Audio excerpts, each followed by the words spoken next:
Appreciate you being here, and it's fun for me to be here because I'm, as an Aztec, we are very proud of our basketball teams. We're hoping that our men go a long way in the tournament, especially our women's basketball team that had a great season.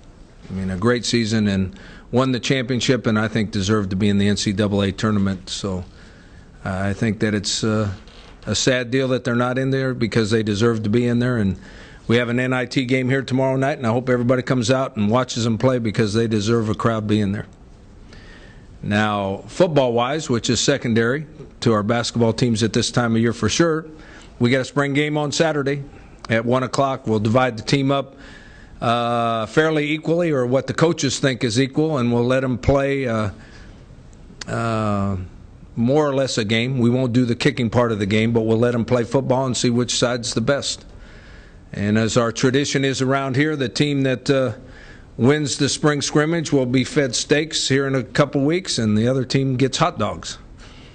And that's a tradition that we started here a while back, and it's a little incentive.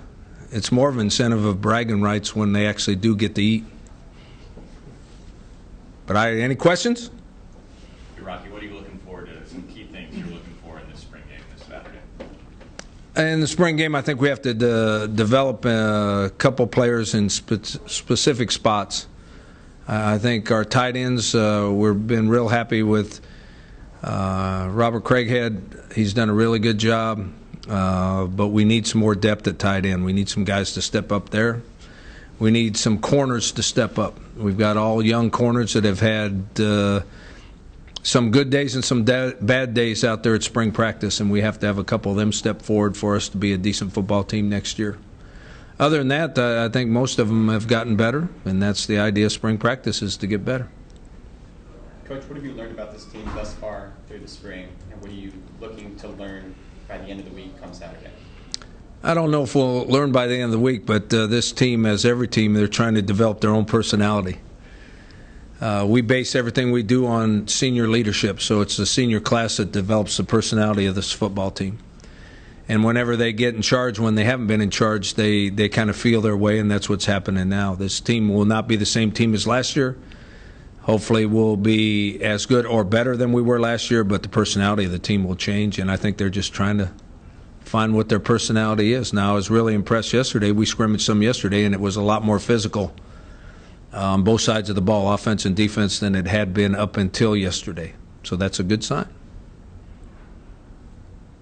Rockies, we head into the draft. I'm sure NFL teams are calling you, asking about Escobar, McFadden. Can you kind of go 1-2? What are you telling those teams when they call? Give us your scouting report heading into the NFL and how those guys translate. Well, my scouting report is that Gavin Escobar, I guess, is ranked the third best tight end by the gurus. He's rated as the third best tight end in the draft. I would guess that that's pretty close. I don't know who the other tight ends are, but since he came out a year early, I said I would guess that's pretty close to where he's going to be drafted. Second or third round, that's good. I think Leon is, I don't know where he's rated with the other corners, but I think he's undervalued right now. I think Leon's as good a corner as there is in the country. He's not quite as tall as I thought he was by the NFL standards, because I always thought he was 5'11", something, and that's not the way they measured him. So I'm sure his height is probably one of the factors that they're worried about, but I think he's as good as any corner in the country, so hopefully someone else feels just like I do. Coach, you've been through a lot of pro days. What do you tell the guys kind of as a pep talk or advice or little things going into the event? That's a great question, because when I first started coaching, when pro day came around, the players actually asked your opinion. That's not the way it is anymore. Once they decide to go pro like Gavin did, or they're a senior and they get an agent, guess what?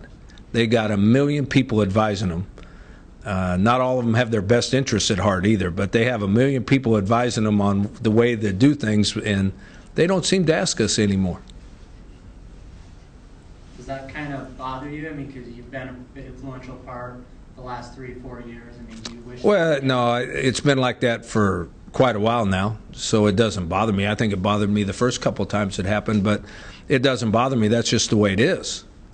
Now, I think a lot of them would be better off if it was the old way, to be honest with you, but that's not the way the world works anymore, so it doesn't bother you. Coach, I want to ask you about your perspective on Steve Fisher. He's in his early 40s, late 40s. Is he? I didn't know he was that old. I thought he was younger than that. He seems more engaged and more energetic than maybe ever. What's your perspective when you see him coach and you watch him from afar?